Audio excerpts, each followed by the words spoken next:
but that's what we do now, right? We just say COVID thing, and everyone goes, all right, yeah, okay, I understand. So the reason why we don't have points, the reason why you can't hear the scoring system is because of COVID. Right, here we go. Let's get straight back to it, and I don't think there's ever been such an obvious issue we have to cover time and time again.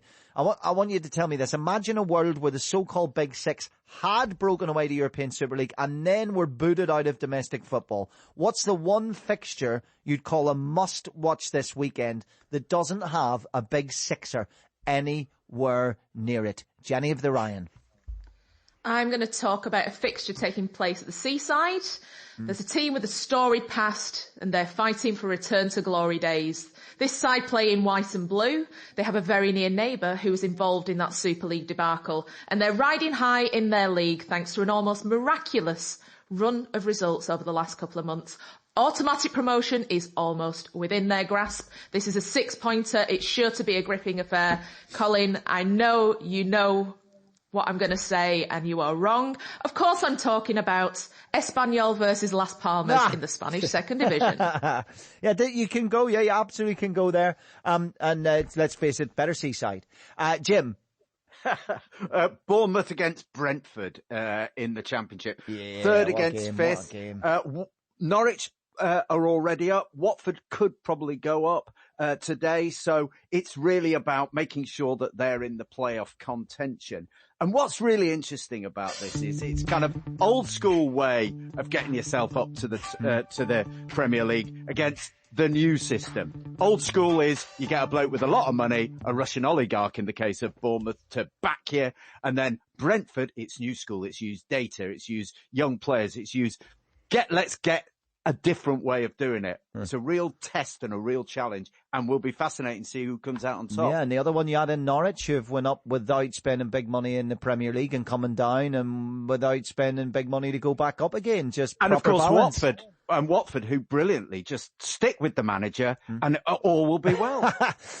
I should say as well, if Bournemouth were to go up in the playoffs, that means all three teams that came down will have gone straight back up again, which I certainly can't remember. If someone wants to look it up, don't tweet me. Pat.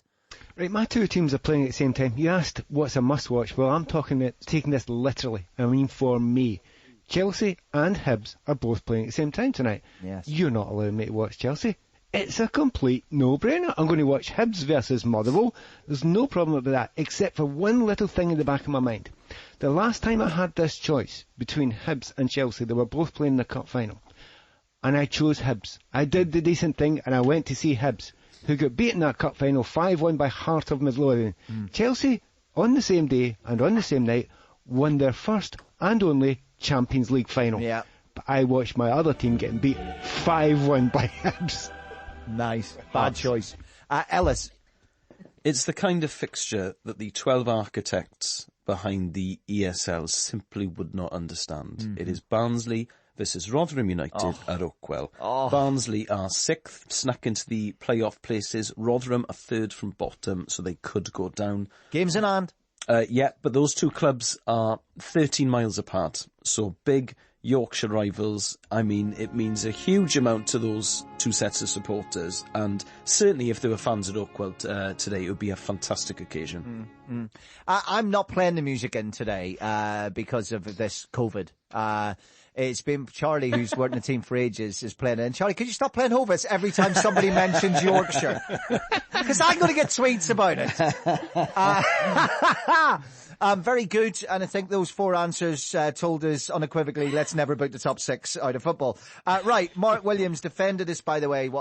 He's absolutely flying at the moment. I love watching him. You know, Mark Williams, the class of 92, old hand, is the fastest player in snooker right now. Fact. Anyway, he's defended this controversial break-off, which you've seen it. It's where you break off the bottom cushion and rest on the back of the pack of reds, not to leave a red open for some of the exceptional long potters we have now, like Neil Robertson and Judd Trump, etc., etc., etc.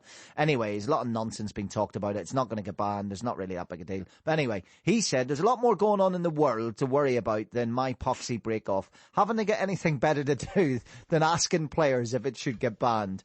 So what's the minuscule poxy aspect of a sport that really bothers you? This is 100% fighting talk, this. Jim?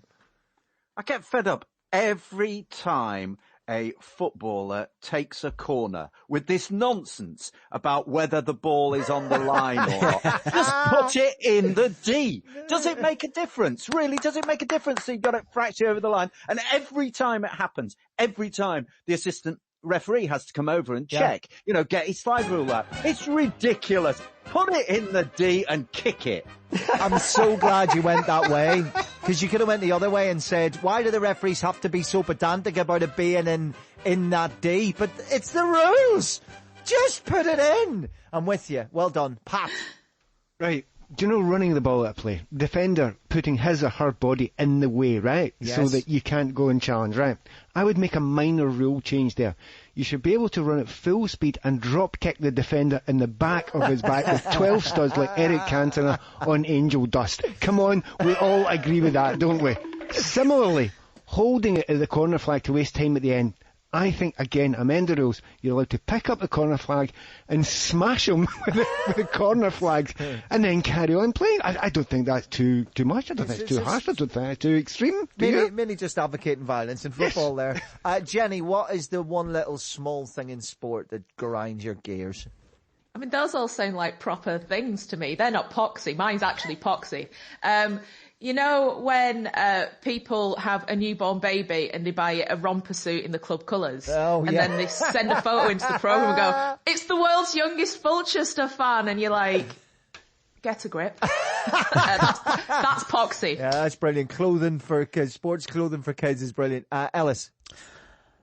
Do you know what I hate, Colin? Mm-hmm. Footballers talking to each other and covering their mouths when they're on the pitch.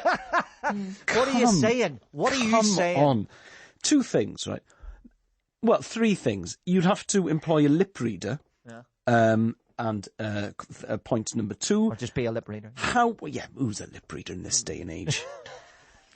Point number two. How bad can it be? Yeah. What are you saying? How controversial can it be? Point number three. Football is a soap opera with very talented people at its core. That's why we love it so much. Let us in. Let us in. Let us in. Absolutely right. Why is it when you have a shot in football, you're allowed to clatter the person that had the shot and it's not a foul? And if you're thinking, what are you talking about? Just watch any game of football. If somebody has a shot, you're allowed to clatter them after the shot. I'm not talking about if they're running in and goal. Cross comes in. Catch it in the volley. Defenders allowed to clock them out. Unbelievable. Anyway, it was your answers. Let's do the scores. It won't take long. Pat Nevin, you've got 40 points so far. Jenny Ryan, you have 40 points so far. Jim White, you have 40 points so far. And Ellis James, who remember got the 3 bonus points way back in question 2, he's got 43. Right, so quick, everyone. As you know, I'll tell you what, let me do this question first. Happy birthday, Marconi. Tomorrow, the true godfather of radio. It's his birthday. We were going to ask what the greatest sports radio show is, but we know that's the one about the Rowers from Gloucestershire. So instead, what's the biggest and most iconic moment of sport that you consumed via the old wireless? Let's go. I don't know whether to go oldest to youngest or youngest to oldest. So let me go. I couldn't even work it out, to be honest. Ellis. 6:17 p.m, day 5 of the 5th test of the 2005 Ashes. England won the series for the first time since 1987, and I was listening in the car. Yes. Because I was driving back from work. And, I mean, 5 Live's cricket coverage is exceptional. We all know that. It has been for years and years. So to hear a moment like that on 5 Live just doesn't get any better. Didn't get nominated for a Radio Academy Award this year. That's all I'm saying. Farce that people like you and I can get nominated and they don't. What is the state of radio today, Ellis? Jim? It was this derided competition, the Champions League, actually. I'd been to see Liverpool beat Barcelona in the semi-final the night before, and it was just ridiculous. What an amazing game. What an amazing performance. And had spent the day in Liverpool sort of doing follow-ups on that. And then I drove down listening to Spurs against Ajax on the radio. And it was just remarkable. It was an even better game. And it was all told by John Murray, which was just wonderful to listen to. I think Pat Nevin, no, it was a big game. Pat wouldn't have been there, but